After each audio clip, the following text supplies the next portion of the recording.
The rain fell in sheets as Maya stood outside the apartment building that had been her home for 5 years, a single suitcase at her feet and divorce papers clutched in her trembling hands. Her husband had just thrown her out with words that still echoed in her mind like shards of glass. "You're broken. You can't give me children. What use are you to me?" He'd already moved his new girlfriend in, a younger woman who'd apparently proven her fertility. Maya felt hollowed out, as if her worth as a human being had been measured and found wanting, reduced to a single biological function she couldn't fulfill. She walked without direction through the downpour, tears mixing with rain until she couldn't tell them apart. She'd spent 3 years trying to get pregnant, endured countless treatments, felt her body fail her month after month, and now she'd lost everything. If you're wondering how someone finds light in their darkest hour, stay with me, because what happens next will remind you that sometimes our greatest blessings come disguised as our worst moments. She found herself at a small park, collapsing onto a bench beneath a shelter, no longer caring about anything. That's where Daniel found her. He'd been searching for his daughter's lost bracelet, the one her late mother had given her before passing 2 years ago. When he saw Maya on that bench, something made him stop.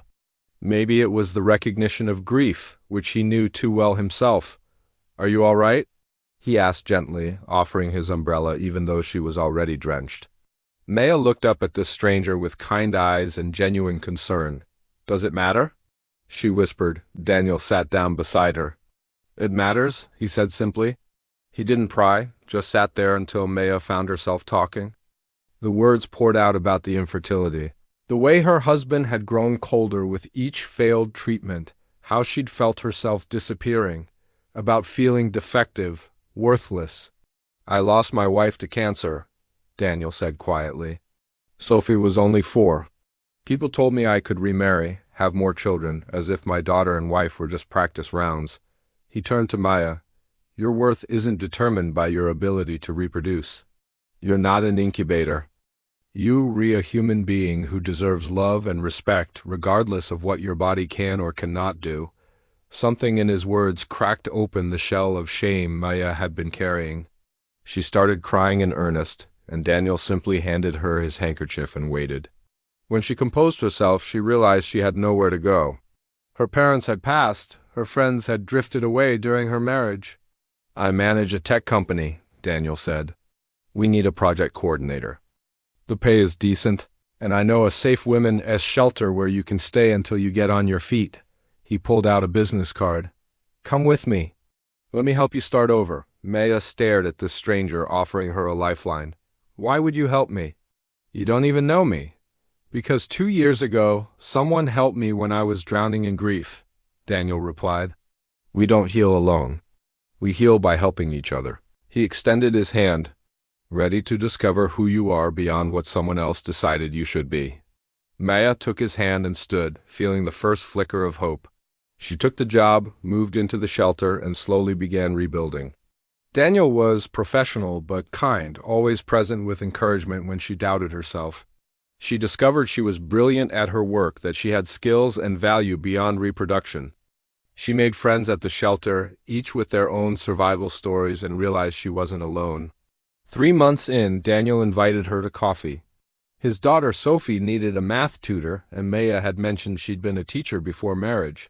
"Sophie's struggling and doesn't open up easily since losing her mom. Would you consider it?" Maya met Sophie the following week, and something unexpected happened. This little girl with her father's eyes looked at Maya and saw not a failed woman, but a kind teacher who made math fun.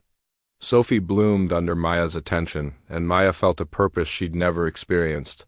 This wasn't about creating life. This was about nurturing it, being part of a child's world in meaningful ways. And here's something powerful. We spend so much time mourning what we cannot have that we miss the beautiful things waiting to be discovered. If Maya's journey from rejection to renewal touched your heart, imagine how many others believe lies about their worth. Don't just witness these stories. Be part of changing the narrative. Months turned into a year. Maya earned a promotion and found herself genuinely happy. She and Daniel had become close friends, and Sophie had become the light in her life. On Sophie's 8th birthday, as Maya helped with the party, Sophie whispered, "Can I tell you a secret?" I asked Daddy if you could be my new mommy. Maya's eyes filled with tears.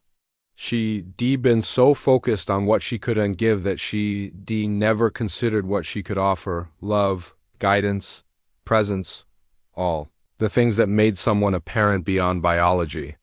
That evening, after Sophie was in bed, Daniel found Maya on the porch.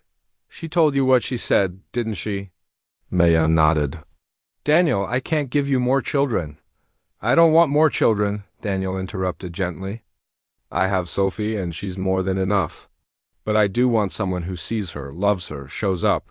Someone who understands that family isn't just biology. He took her hand. Maya, I fell in love with you.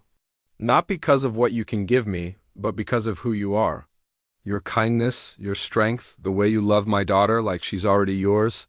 I do love her, Maya whispered. I love both of you.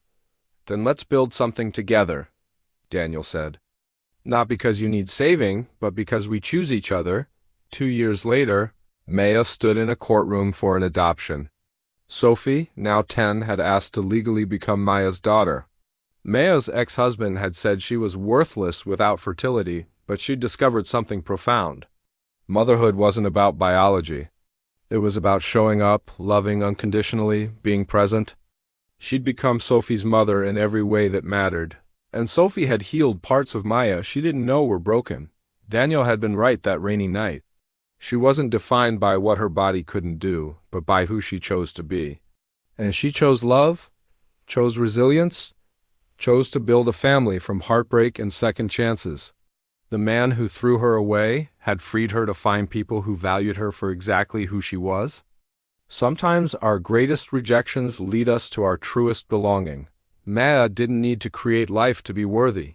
She found her family through choice and love and the courage to believe she deserved better. If this story moved you, remember this: your worth is not determined by what others decide you should be. You are valuable exactly as you are. Share this story if you believe everyone deserves a second chance at happiness. Subscribe if you want more reminders that your value is inherent, not conditional. And most importantly, be someone who sees worth in others when they can't see it themselves. There are people believing they're broken because someone told them so. Be the voice that says, "You're whole. Come with me." Be the proof that second chances can become beautiful beginnings.